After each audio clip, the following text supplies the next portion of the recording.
Selim'in acı vedasıyla beraber büyük bombalar patlıyor. Yamaç Akın ikilisinin müthiş icraatları, Volkan Erdenet'in nihayet sahneye çıkışı ve ilk şovu, Bartolu'nun dönüş zamanı, Cumali amcanın kendini gösterme vaktinin gelmesi ve Cengiz'in yapacağı şok hamleler önümüzdeki bölüme damgasını vuracak. Ve tabi bir de bitmek bilmeyen vedalar. Bunun yanı sıra birçok önemli mevzu bizi bekliyor. Birazdan tüm bunlardan ve kaçırmamanız gereken yeni gelişmelerden bahsedeceğiz. Hemen videoya geçelim.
Cengiz'in öncelikli olarak artık iki hedefi var. Birincisi Yamaç, ikincisi Akın. Yalıyı tarayan kişinin Akın olduğunu zaten Efsun'dan öğrenmişti. Hatta Yamaç bu konuda ince bir spoiler verdi.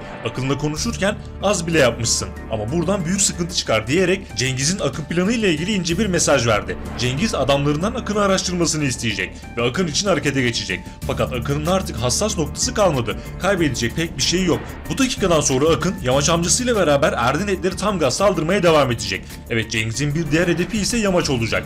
İşte bu konuda devreye Efsun hamlesi girecek.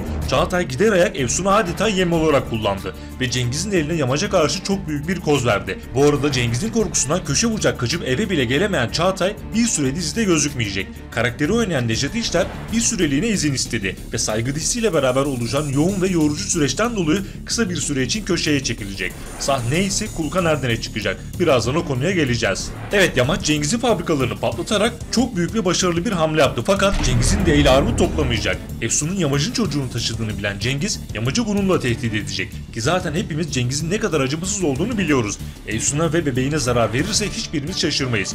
Cengiz fabrikalarına karşılık Efsun kozunu kullanacak.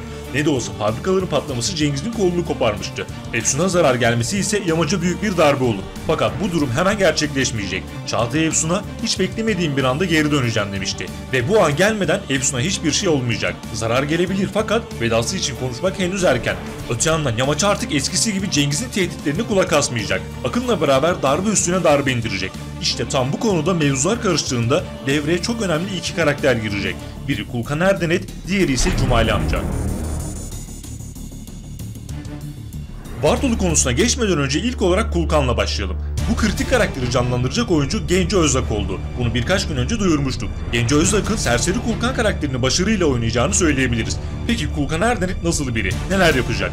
Arık Böke öldü, Çağatay korkusundan kaçıp gitti, bir süre dizide olmayacak, Ögeday kirli ve çatapatlı işlere bulaşmayan biri, Olga ve Süreyya ise birbirlerine girmiş durumdalar. Kısacası şu an ailede Cengiz Erdenet yalnız kaldı. Koçoğullar tüm gücüyle Erdenetlere saldırdığında ve Cengiz'in başı fena halde sıkıştığında sahneye Kulkan Erdenet çıkacak ve deli bir karakter olduğunu herkese gösterecek. Çok büyük bir ihtimalle önümüzdeki bölümde Kulkan'ı göreceğiz ve ilk icraatını yapacak. Kulkan, Erdenet ailesinden tamamen bağımsız olan, sürekli içen, meyhanelerde takılan, kimseye eyvallahı olmayan serseri tipli bir karakter olarak karşımıza çıkacak. Deli halleriyle hepimizi ekranlara kilitleyen iki karakter vardı. Birincisi Yamaç, ikincisi Akın ve şimdi üçüncüsü ise Kulkan Erdenet olacak. Hepimize seyir zevki yüksek sahneler izletecek. Aynı zamanda dövüşmesini çok iyi bilen Kulkan, ailenin en küçük üyesi fakat yapacaklarıyla kendini kanıtlayacak. Öte yandan ortaya çıkarak dengeleri değiştirecek olan bir diğer karakter ise Cumali amca. Artık sır perdesi tamamen aralanıyor ve önümüzdeki bölümden itibaren Cumali amca senaryosu ağırlık kazanacak. Zamanında İdris'le yaşadığı problemleri önceki videolarda anlatmıştık. Hatta kahraman zamanında Halil İbrahim'i yani Cumali amca mevzusunu çözmüştü. Fakat İdris'le Cumali amcanın arası bozuk olduğu için doğal olarak Cumali amcasına posta koydu. Kahraman bazı gerçekleri emminin yönlendirmesiyle paşadan öğrenmişti. Fakat şu an ikisi de yok. Yani Cumali amcayla ilgili Yamacı gerçekleri anlatacak, İdris'in Cumali abisini vurduğunu söyleyebilecek kimse kalmadı. İdris ve Cumali amcanın arasının bozuk olmasının sebebi ise uyuşturucu mevzusuydu. İdris uyuşturucuya tamamen karşıydı ve çukura sokulmasını kesinlikle istemiyordu. Cumali amca ise uyuşturucu işleriyle uğraşan biri ve şu anda da uğraşmaya devam ediyor. Evet, Cumali amca elbette Koçovalıların yanında olacak. Zaten Erdeneklerle savaş halindelerdi. Nedim aracılığıyla Yamaç ve Cumali amca görüşmesinin artık gerçekleşmesini bekliyoruz. Ayrıca Nedim'in Yamaç'a o size sandığınızdan daha yakın demesi, Selim için taziyelerini iletmesi de Yamaç'ın kafasını karıştıran etkenlerden oldu. Hatta önceki bölümlerde küçük Cumali amca ile ilgili ufak bir spoiler daha vermişti. İnce Cumali, o da benim gibi delikanlı adam diyerek karakter olarak benzerliklerini söylemişti. Başta Cengiz, Furkan ve Çağatay olmak üzere Erdenetler, Yamacı, Çukuru ve Koçovalıları darmaduman edecekken sahneye çıkacak olan Cumali amca aslında gerçek bir karakterin yansıması olacak. İnce Cumali spoilerının verilme amacı da buydu. Hatta gerçek bir hayat hikayesiyle karşımıza çıkacak olan Cumali amca konusunda senaristimiz Gökhan Orzum tam bir mafya hikayesi diyerek bir spoiler daha vermişti. Karakteri canlandıracak oyuncu ise henüz netleşmedi. Belli olur olmaz Instagram'dan anlık olarak paylaşacağız. Şimdi gelelim Bartolu mevzusuyla beraber 5. sezonun olup olmayacağı konusuna. Selim'in vedasından sonra elbette tüm gözler Vartolu'yu aradı. Ölü olan kahramanı bile artık Vartolu'dan daha çok görüyoruz. Peki Vartolu ne zaman sahalara geri dönecek? Döner dönmez yapacağı ilk iş ne olacak? Evet dostlar, bildiğiniz gibi her sene yılbaşında tüm diziler 2 veya 3 haftalık bir tatil arası veriyor. Bu sene de aynı uygulama devam edecek ve 28 Aralık Pazartesi günü Çukur sezon finali tadında bir bölümle ara tatile girecek. Vartolu ise ya 28 Aralık günü yani 3 hafta sonraki bölümde ya da yılbaşı tatilinden hemen sonraki bölümde diziye dönecek. Kısacası en az 2 bölüm, en fazla 4 bölüm daha Vartolu olmayacak. Fakat Cumali amca senaryosuna iyice giriş yapılmasıyla beraber Vartolu'nun da dönüş sinyalleri verilmiş oldu. Çünkü Vartolu Cumali amca ile beraber Afganistan'da. Cumali amcanın ortaya çıkışı demek Vartolu'nun dönüşü demek. Hatta geçtiğimiz bölümde Yamaç Saadet'e Selim'in öldüğünü Vartolu'ya söylemeyelim, onun deliliği bana burada lazım diyerek Vartolu'nun döner dönmez bombaları patlatacağını sinyalini verdi. Selim'in ölümüyle şoka uğrayacak olan Vartolu büyük bir öfkeyle intikamını alacak. Çünkü Selim'in Vartolu'daki yeri ayrı. Çünkü Vartolu her zaman intikamını alır.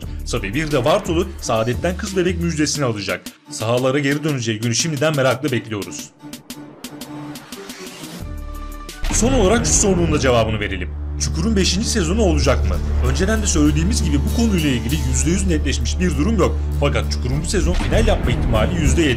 Elbette bunda reytingler önemli bir faktör olacak fakat final yapacağı yönünde kuvvetli söylentiler var. Hatta dizinin kemali Uğur Yıldıran final senaryosunun yazıldığını ve senaryonun elinde olduğunu birkaç hafta öncesinde söylemişti. Bu durum netleştiğinde gelişmeleri paylaşmaya devam edeceğiz. Yeni videolar gelmeye devam edecek dostlar. Kaçırmamak ve anında haberdar olmak için abone olup bildirimleri açmayı unutmayalım. Kendinize iyi bakın, hoşça kalın.